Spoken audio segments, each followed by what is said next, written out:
Fala pessoal, beleza? Vamos aí para o bloco 2 dessa aula de América Colonial, onde a gente vai tratar agora do caso inglês. O caso inglês vai ser tratado nessa abordagem. O caso inglês, ele é um caso tranquilo, é um caso até fácil de ser tratado, tem algumas especificidades, mas não vai levar o mesmo tempo que a gente levou em América Espanhola.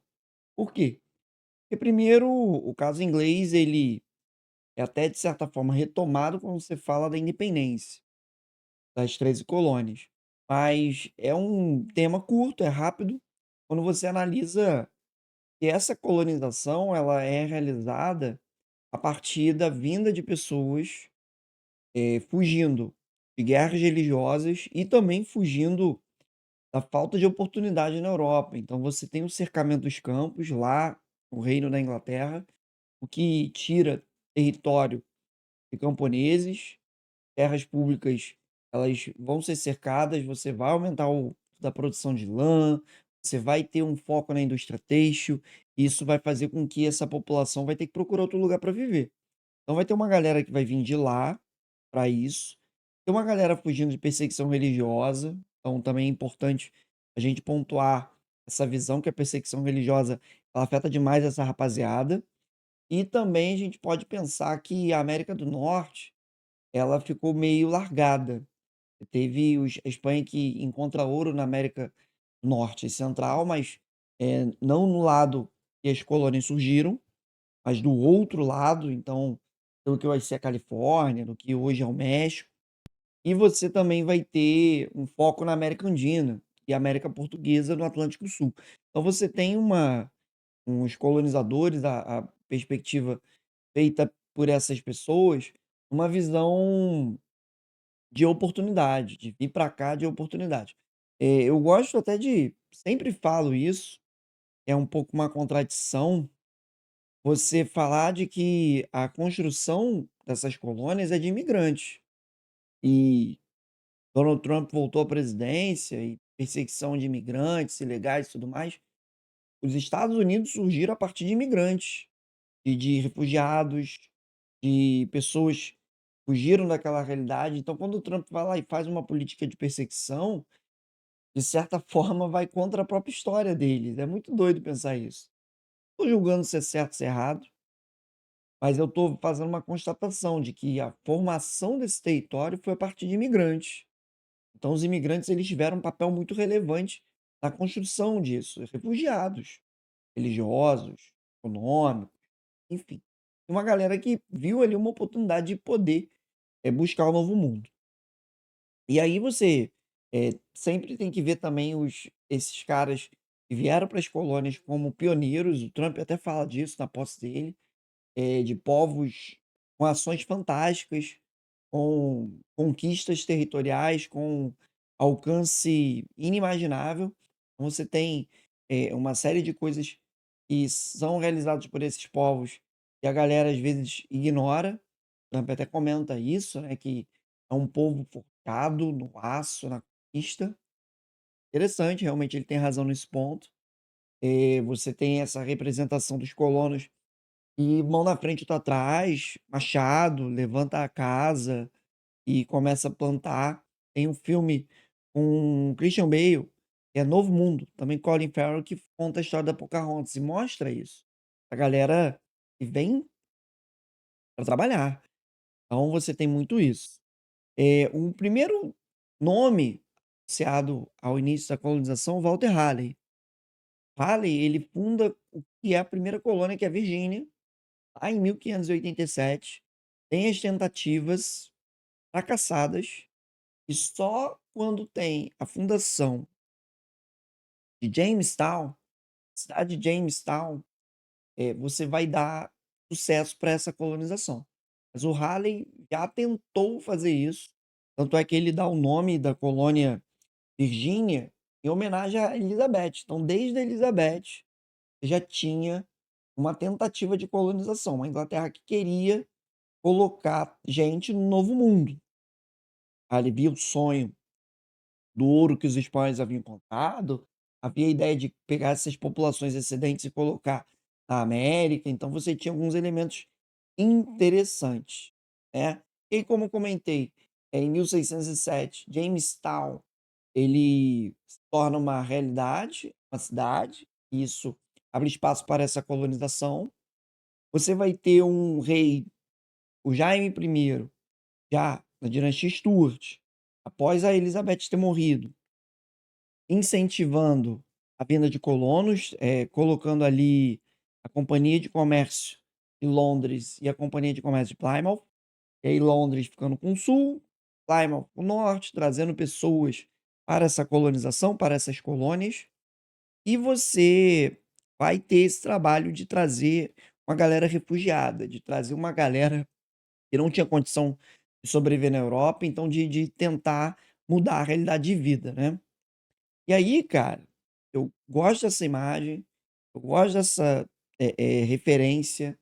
Você não vai encontrar o ano nos mapas. Eu montei esse mapa com os anos, é o seguinte: por que colocar os anos? Vai cair numa prova? Não.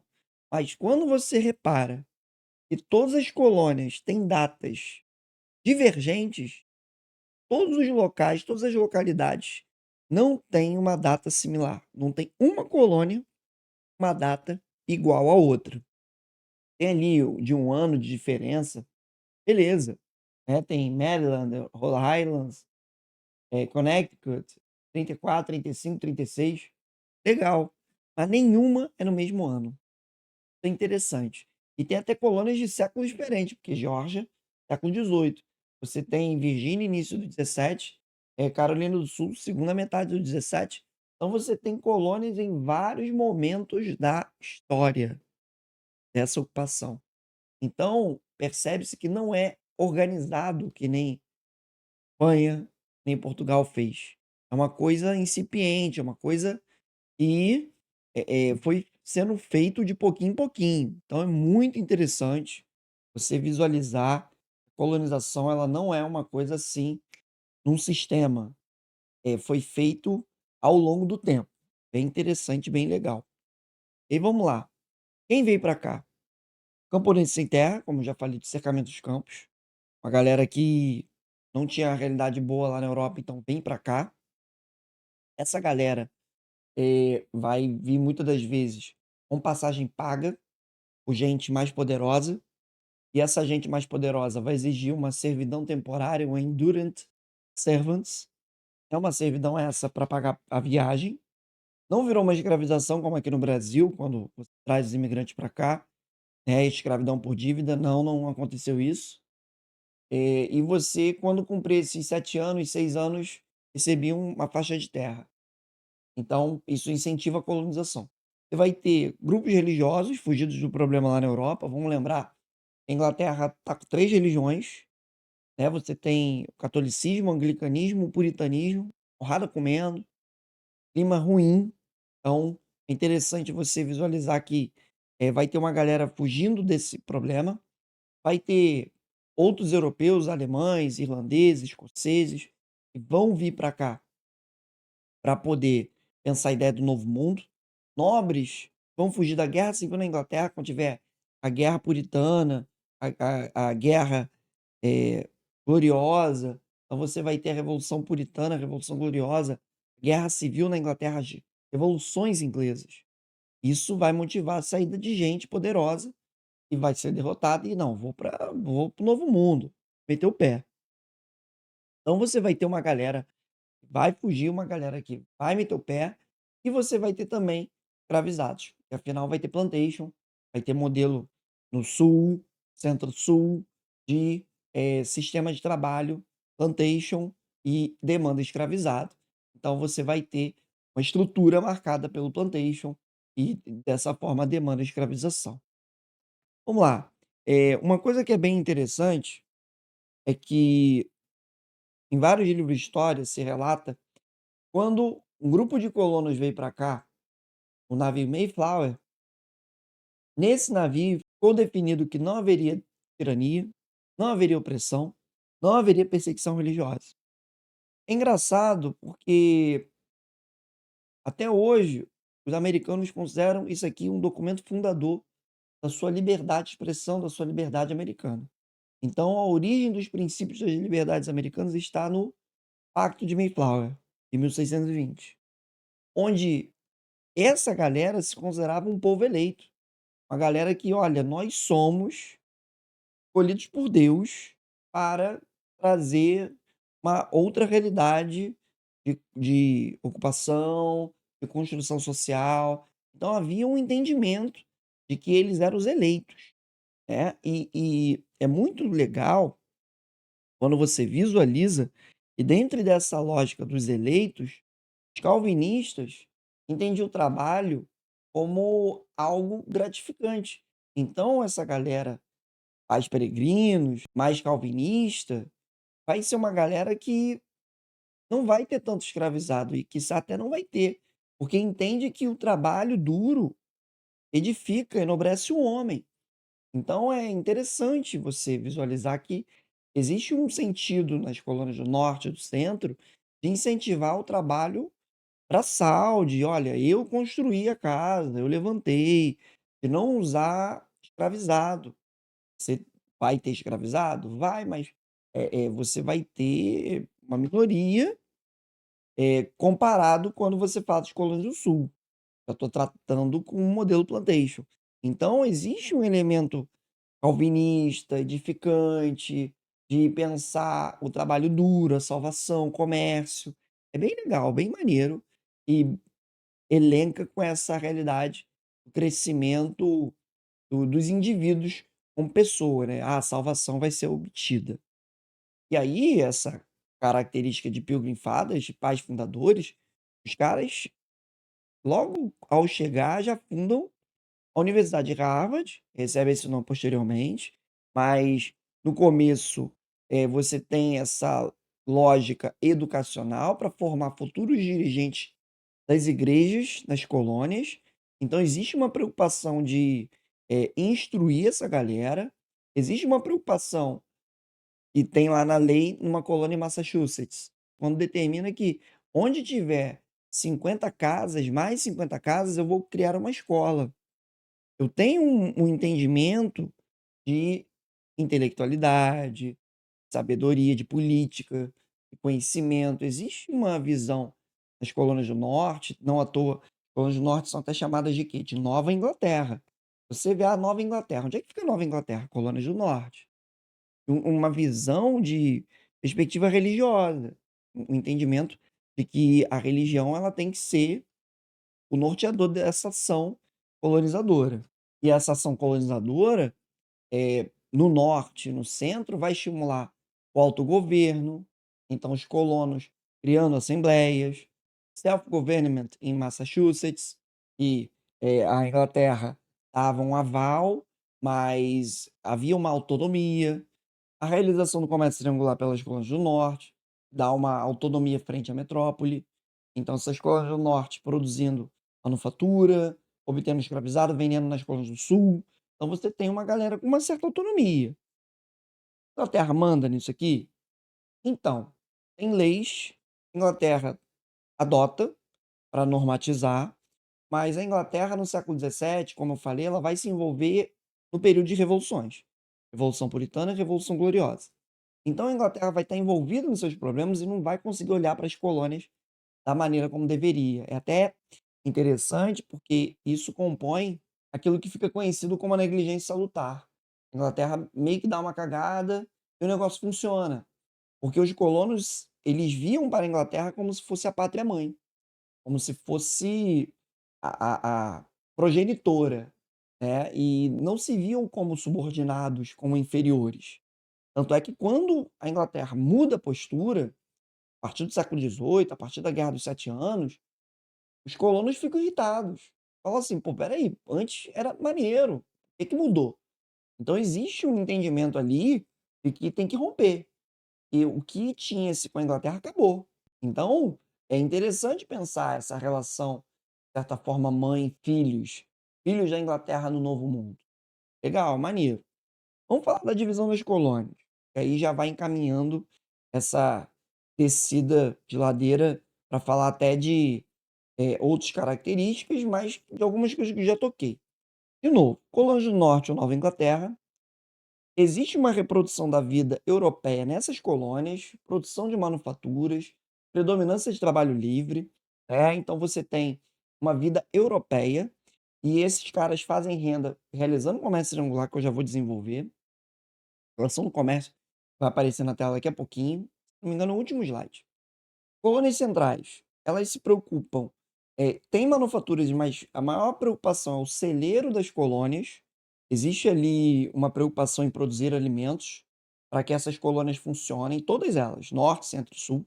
Então é visto como o celeiro das colônias, e aí usa mão de obra familiar servil, uma cultura familiar, minifúndio, não tem uma estrutura plantation, como a gente vai ver nas colônias do sul, que é arcado pela plantation, pelo uso extensivo de mão de obra escravizada. Então, depende da relação com a metrópole, é um ponto interessante, né. E com isso você tem uma colonização nas colônias do sul, que lembra a colonização da América Portuguesa, que lembra a colonização da América Espanhola, do plantation.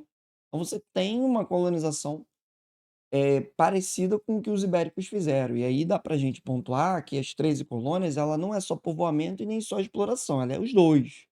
Depende de qual tipo de território você está abordando. Beleza? Tranquilo? Então, de boa divisão, dá para você ver em verde sul, centro amarelo e rosa norte ou Nova Inglaterra. E aí, de novo, o Self-Government de Massachusetts, ele tem uma autonomia, cada colônia tinha o seu governador, que era eleito pelos colonos ou pela coroa indicado, e aí você percebe a autonomia que os colonos poderiam fazer a reunião de assembleia para escolher esse governador, e você tem ali a representação de uma assembleia. E você tem, nessas assembleias, fixação de leis, impostos, tudo isso era tratado entre os colonos. É interessante porque, claro, na América Portuguesa e Espanhola você tinha também um poder local dos colonos. Mas deixa eu chamar a atenção para uma coisa. Na América Portuguesa você tinha os juízes, ordinários, eleitos pelos locais. Vai ter um momento pós-União Ibérica que Portugal vai colocar só juiz de fora. Então reduz o poder local, imponho uma autoridade metropolitana. Aqui eu tenho essa lógica do governador, da Assembleia de Colonos, até a independência.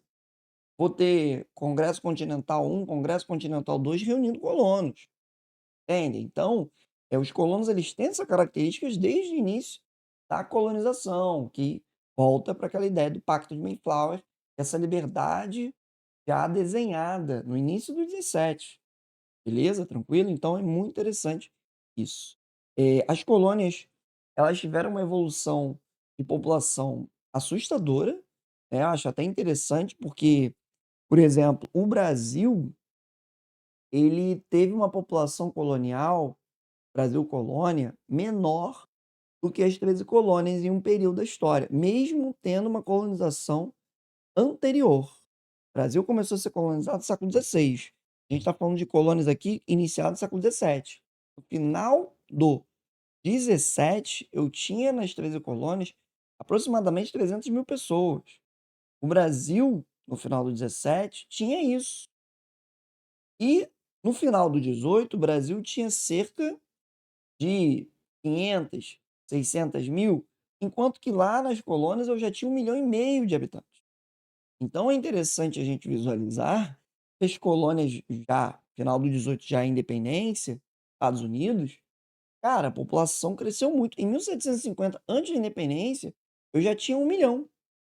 Então é interessante você ver que o Brasil, ele, mesmo tendo uma colonização anterior, ele não teve esse estímulo de fundação de cidades, de vilas, como as 13 colônias tiveram. Porque você tem, colônias norte, centro e sul que têm uma pegada diferente.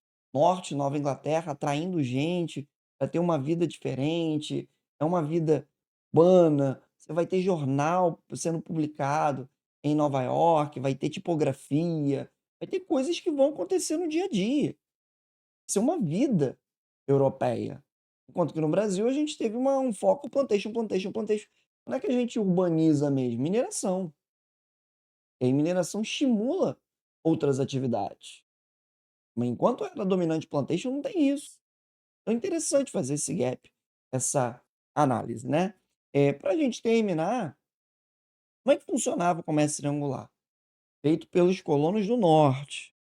Você tinha colonos que saíam, eh, da colônia e ia pra Europa levando peles, tabaco, rum, madeira, vendia isso, voltava com tecido, armas e álcool, não tá fazendo essa perna na Europa, e aí você, com esse recurso ia para a África e trocava por escravizados e ouro.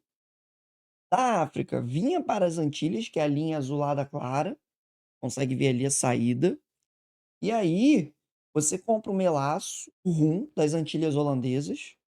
Havia-se essa ideia de fazer lucro, então compra o rum das Antilhas mais barato, que era a holandesa, e a partir disso você produz o rum, você produz outros produtos, e você gera a economia, gira a economia colonial a partir disso. Lembrando, colônias do norte, colônias do sul, tem que fazer aquela relação pacto colonial, colônia-metrópole com a Inglaterra. Então, olha como é que é interessante. Você no norte tem uma autonomia comercial, no sul você tem uma dependência. Então, são dois tipos de colonização na mesma realidade, no mesmo universo. Então, assim, basicamente, é isso que a gente fala das 13 colônias, né? Aqui tá o mapinha dessa colonização ampliada, tá? O videozinho deu 20 minutos, tranquilo, de boa. Eu vou fazer um bloco 3 para falar em 5 minutos sobre franceses e holandeses na América. Pra gente comentar algumas características que às vezes a galera fica só com Espanha e Inglaterra e acha que não tem outros. Tem. Rápido, breve, pra gente analisar. Valeu? Daqui a pouco tamo aí.